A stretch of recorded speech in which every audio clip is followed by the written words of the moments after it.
திமுக கூட்டணியில் காங்கிரஸ் கட்சிக்கு 10 இடங்கள் ஒதுக்கப்பட்டுள்ளதாகவும் இதற்காக 17 இடங்களை காங்கிரஸ் அடையாளம் கண்டு அளித்துள்ளதாகவும் கூறப்படுகிறது. எத்தனை தொகுதி, என்னென்ன தொகுதி என்பது போன்ற விரிவான தகவல்களை அரசியல் செய்திப்பிரிவு ஆசிரியர் செந்திலிடம் கேட்கலாம். செந்தில், சொல்லுங்க, காங்கிரஸ் திமுக கூட்டணியில் காங்கிரஸ் கட்சிக்கு எத்தனை தொகுதிகள் ஒதுக்கப்பட்டுள்ளதாக தகவல் கிடைக்கப்பட்டிருக்கு? நமக்கு கிடைத்திருக்கக்கூடிய தகவல்களின் அடிப்படையில் 10 தொகுதிகள் அவர்களுக்கு தற்போது உறுதி செய்யப்பட்டிருப்பதாக தகவல்கள் நமக்கு கிடைத்திருக்கின்றன. இந்த 10 தொகுதிகளில் புதுவை உள்ளிட்டவற்றோடு சேர்த்து 10 தொகுதிகளா, புதுவையை சேர்க்காமல் தமிழகத்தில் மட்டும் 10 தொகுதிகளா என்பது மட்டுமே தற்போது வரை இருக்கக்கூடிய உறுதிப்படுத்தப்படாத தகவல்களாக இருக்கின்றன.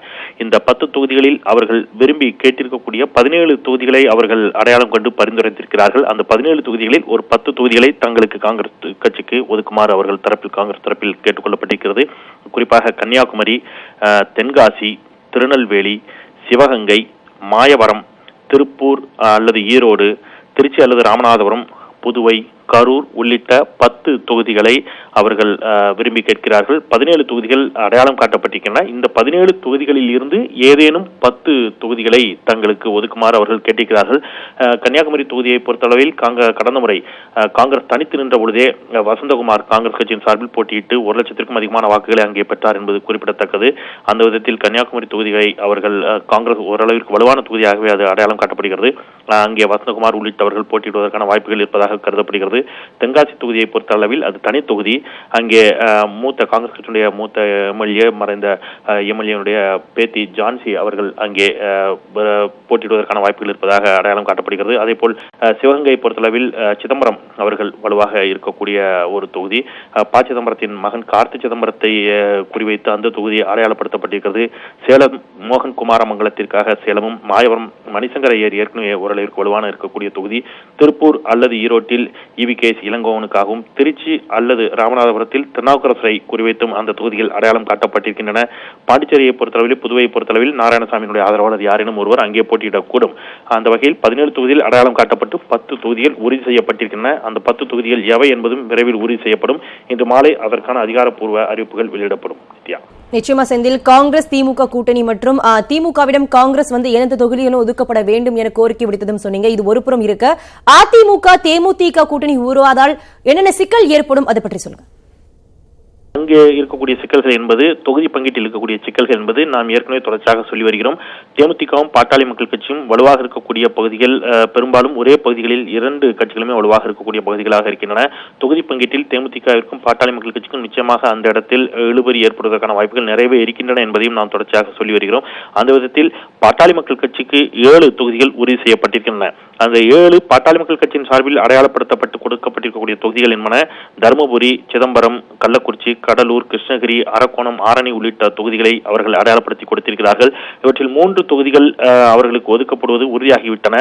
மீதி 4 தொகுதிகளில் தேமுதிகவும் அந்த 4 தொகுதிகளை குறிவைத்து கேட்பதே தற்போது அங்கே தொகுதி உடன்பாட்டில் ஏற்பட்டிருக்கக்கூடிய காலதாமதத்திற்கும் சிக்கலுக்கும் காரணமாக கருதப்படுகிறது. கள்ளக்குறிச்சி, கடலூர், கிருஷ்ணகிரி, அரக்கோணம் உள்ளிட்ட 4 தொகுதிகளையும் பாட்டாளி மக்கள் கட்சியும் தேமுதிகவும் 2 பேருமே அந்த 4 தொகுதிகளையும் கேட்பதால் அந்த 4 தொகுதிகள் யாருக்கு என்பதில் இருக்கக்கூடிய சிக்கல்கள், மிக குறிப்பாக கள்ளக்குறிச்சி தொகுதியை 2 கட்சிகளுமே, பாட்டாளி மக்கள் கட்சியும் தேமுதிகவும் 2 கட்சிகளுமே கள்ளக்குறிச்சி தொகுதியை விட்டுக் கொடுக்க மறுக்கின்றன. இதனால் அங்கே தொகுதி பங்கீட்டில் ஏற்பட்டிருக்கக்கூடிய சிக்கல்களே தேமுதிகவுடனான பேச்சுவார்த்தையில் ஏற்பட்டிருக்கக்கூடிய காலதாமதத்திற்கு காரணமாக இருக்கிறது. நித்யா, நிச்சயமா செந்தில், தொடர்ந்து இணைப்பில் இருங்க. தொடர்ந்து அபினேஷ் நம்ம இணைப்பில் இருக்கிறார். அபினேஷிடம் செல்லலாம். அபினேஷ், நீங்க சொல்லுங்க, அதிமுக கூட்டணியில தேமுதிகவுக்கு எத்தனை இடங்கள் வர தயாராக இருப்பதாக கூறப்படுது? எப்போது அதிகாரப்பூர்வ தகவல் வெளியாகும்? கூடுதல் விவரங்கள் என? நித்யா, அதிமுக கூட்டணியில் தேமுதிக இடம்பெறுவதற்கான மறைமுக பேச்சுவார்த்தை என்பது கடந்த சில வாரங்களாகவே நடைபெற்று வருவது நமக்கு தெரியும். இந்த நிலையில நேற்றைய தினம் அதிமுக கூட்டணியில் பாமக மற்றும் பாரதிய ஜனதா கட்சிக்கு அதிகாரப்பூர்வமாக எண்ணிக்கைகள், தொகுதி எண்ணிக்கைகள் ஒதுக்கப்பட்டு அதற்கான கையொப்பமும் நேற்று ஒரு முடிவு செய்யப்பட்டு ஒரு ஒப்பந்தமும் கையெழுத்தானது.